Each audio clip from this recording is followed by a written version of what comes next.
मेरा ये केस 2 साल पहले से 1.5 से पौने 2 साल से चल रहा है। 17 अगस्त को 2022 को सीबीआई की पहली केस फाइल हुआ था और 22 अगस्त 2022 को पीसीआईआर फाइल हुई थी। मुझे गिरफ्तार किया गया है। ना तो किसी कोर्ट ने मुझे दोषी करार दिया है, ना मेरे ऊपर कोई मुकदमा चला है, ना मेरे ऊपर कोई आरोप तय हुए हैं, ना मेरे ऊपर कोई आरोप रहे हैं। अभी तक इस केस में सीबीआई 31,000 पेज फाइल कर चुकी है कोर्ट में और 294 विटनेसेस को एग्जामिन कर चुकी है। ईडी लगभग 162 विटनेसेस को एग्जामिन कर चुकी है और 25,000 पेजेस फाइल कर चुकी है। इन सारे विटनेसेस और सारे कागजों को मिला के मुझे क्यों गिरफ्तार किया गया है? मेरा नाम सीधे सीधे 4 स्टेटमेंट्स में आता है, वो मैं आपके सामने रखने की इजाजत चाह रहा हूं। तो मेरा चार्ज क्या आता है?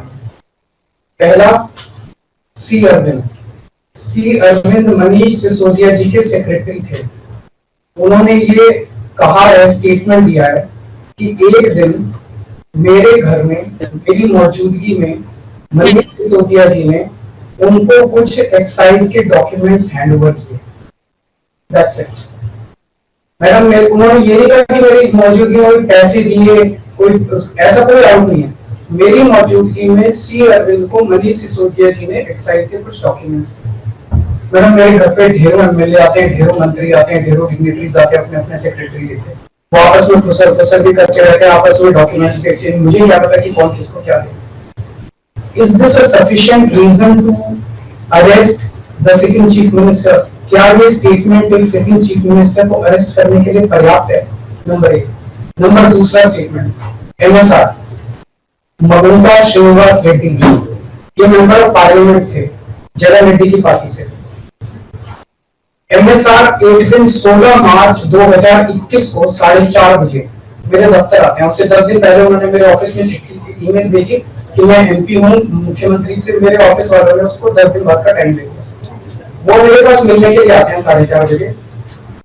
मैं किसी वजह से जल्दी में था, आके वो मुझे कहते हैं कि मुझे दिल्ली में अपना फैमिली चैरिटेबल ट्रस्ट खोलना है, उसके लिए जमीन चाहिए।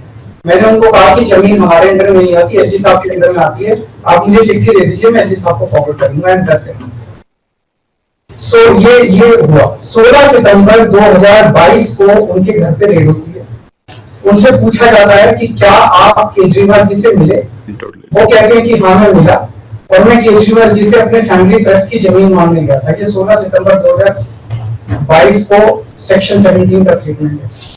ED is not happy with this statement. 5 महीने के बाद उनके बेटे को 10 फरवरी को गिरफ्तार कर लिया जाता है।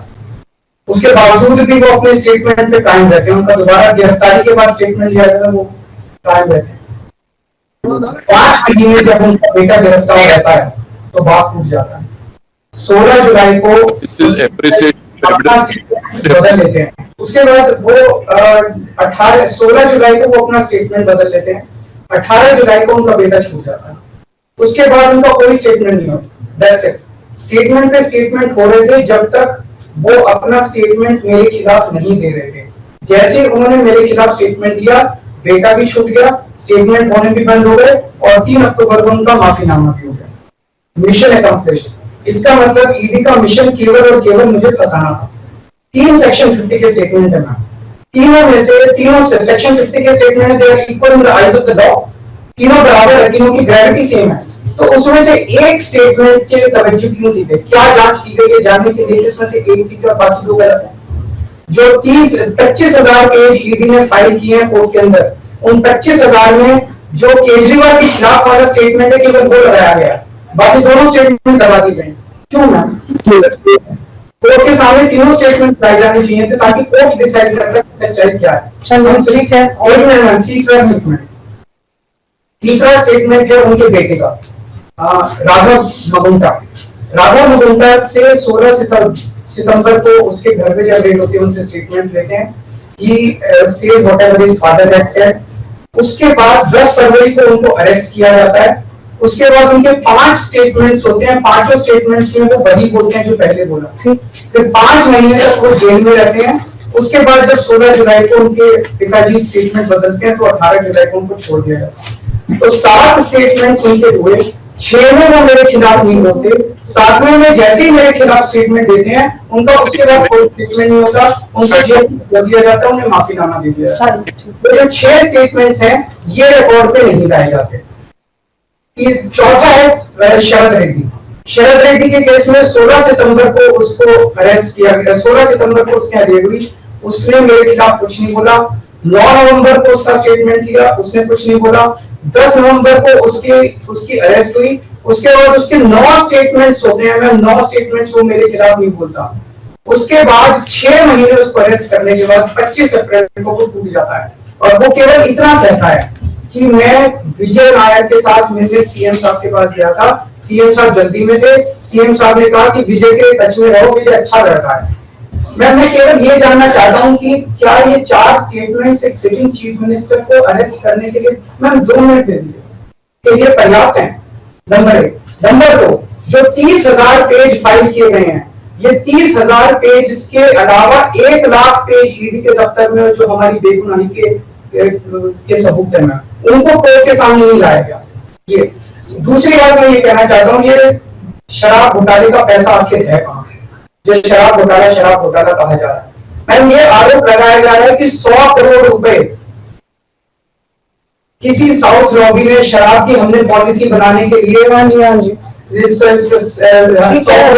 आदमी पार्टी, मैम ये जस्टिस संजीव खन्ना का ऑर्डर है। जस्टिस संजीव खन्ना का order ma'am page 22 para 12, the assertion in the complaint filed by DOE that kickback of rupees 100 crore was actually paid by liquor group is a matter of debate. Sanjeev Khanna कह रहे हैं, इसका मतलब ये साबित नहीं हुआ, इसका मतलब ये विवादास्पद है, इसका मतलब ये संदेहास्पद है, इसका मतलब इसके लिए सबूत नहीं है। तो जो 100 करोड़ रुपए ये कह रहे हैं कि हम लोगों ने रिश्वत ली, वो रिश्वत तो संदेहास्पद है, उससे तो सबूत ही नहीं है। लेकिन असली शराब घोटाला क्या है?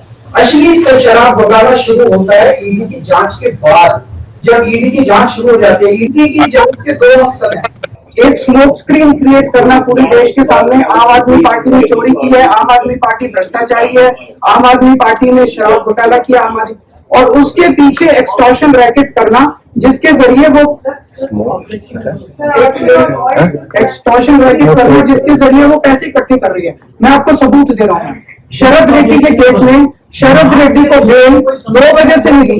एक, शरद रेड्डी ने मेरे खिलाफ स्टेटमेंट दिया और शरद रेड्डी ने अरेस्ट होने के बाद 55 करोड़ रुपए का चंदा बीजेपी को दिया। 55 करोड़ रुपए के बॉन्ड्स अरेस्ट हुए। So he got his bail, he got his bail. Now the money trail is clearly established.